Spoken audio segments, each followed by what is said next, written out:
اعوذ باللہ من الشیطان الرجیم بسم اللہ الرحمن الرحیم قال امیر المؤمنین علیہ السلام کونا للظالم خصما وللمظلوم عونا۔ سامعین کرام، ناظرین عزیز، روز جمعہ روز قدس کے حوالے سے کچھ نکات پیش کرنے کے لیے حاضر ہوا ہوں۔ سب سے پہلی بات تو یہ ہے کہ ہم دیکھتے ہیں کہ یوم القدس اور روز قدس جو کہتے ہیں، اس سے پہلے ہم یہ دیکھیں کہ قدس ہے کیا ہے، بیت المقدس ہے کیا ہے، فلسطین ہے کیا ہے، جس کے لیے ہم یہ اس دن ماہ مبارک رمضان کے آخری جمعے کو ہم جلوس نکالتے ہیں، جلسے کرتے ہیں، تظاہرات کرتے ہیں، روڈوں پہ ہم نکلتے ہیں۔ تو اس کا مقصد کیا ہے، اس کا پس منظر کیا ہے، اس کا تاریخی حقائق اس کے کیا ہیں، یہ دیکھنا ضروری ہے۔ تو فلسطین، جس کا پہلا نام کنعان تھا، اسلامی ممالک میں سے ایک ہے جو مصر اور شام اور لبنان کے حدود میں واقع ہے۔ اسی جگہ ہے جہاں پر بہت سارے انبیاء کی ولادت ہوئی، جیسے حضرت عیسیٰ، حضرت موسیٰ، حضرت ابراہیم علیہ السلام کی زندگی یہاں گزری ہے۔ بیت المقدس حضرت عیسیٰ علیہ السلام کی ولادت سے 1000 سال قبل، 1000 سال پہلے حضرت داؤد نے اس کی تعمیر شروع کی، اور حضرت سلیمان کے زمانے میں یہ تعمیر پائے تکمیل کو پہنچی۔ یوں بیت المقدس، خانہ کعبہ، بیت المقدس کہیں یا یہ خانہ خدا کہیں، 1100 سال پہلے خانہ کعبہ سے پہلے تعمیر ہوا،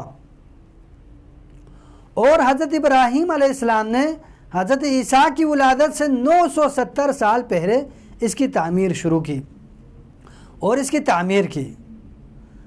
اب حضرت محمد پیغمبر اکرم صلی اللہ علیہ وآلہ وسلم آخری نبی کے حضرت کی بعثت کے بعد تمام مسلمانوں کو عبادت کے وقت اپنا رخ بیت المقدس کی طرف کر کے نماز پڑھتے تھے۔ اسی لیے قبلہ اول مسلمان سے یاد کیا جاتا ہے یہ بیت المقدس۔ مسلمانوں کے نزدیک بیت الحرام، مسجد الحرام کے بعد، مسجد الحرام اور خانہ کعبہ کے بعد دنیا کی سب سے مقدس اور عزیز ترین جگہ ہے بیت المقدس۔ مسلمانوں نے 13 سال تک بعثت کے بعد مسجد الاقصی کی طرف رخ ہو کر نماز ادا کی، اور ہجرت کے بعد اس کے دوسرے سال ہی جب حضور اکرم مسجد بنی سلمہ میں مشغول نماز تھے، فرمان الہی ہوا کہ اپنا رخ خانہ کعبہ کی طرف موڑ کر، بیت المقدس سے خانہ کعبہ کی طرف موڑ کر نماز پڑھنے کا حکم ہوا، اور وہاں اس کے بعد سے مسلمانوں نے خانہ کعبہ کی طرف رخ موڑ کر نماز پڑھنا شروع کی۔ یوں آپ دیکھیں تو قدس جو ہے، بیت المقدس جو مسلمانوں کا قبلہ اول ہے، اس لیے مسلمانوں کے نزدیک بہت عزیز اور مقدس ہے۔ یہ تاریخ کا پس منظر ہے، یوم القدس کا جو مقام ہے اس حوالے سے۔ اب آئیں، اس قدس نام رکھنے کی کیا وجہ ہے، روز قدس جو نام رکھا ہے وہ کیا وجہ ہے، اس کی کیا وجہ ہے؟ تو آپ دیکھیں، تاریخ کے بہت سارے اہم واقعات میں سے ایک واقعہ ہے کہ انقلاب اسلامی کے شروع میں ہی، انقلاب اسلامی کامیاب ہونے کے بعد شروع میں ہی رہبر کبیر مسلمان حضرت امام خمینی رحمۃ اللہ علیہ نے 1399 قمری ہجری میں ماہ مبارک رمضان کے آخری جمعے کو روز قدس کے ساتھ منسوب کیا۔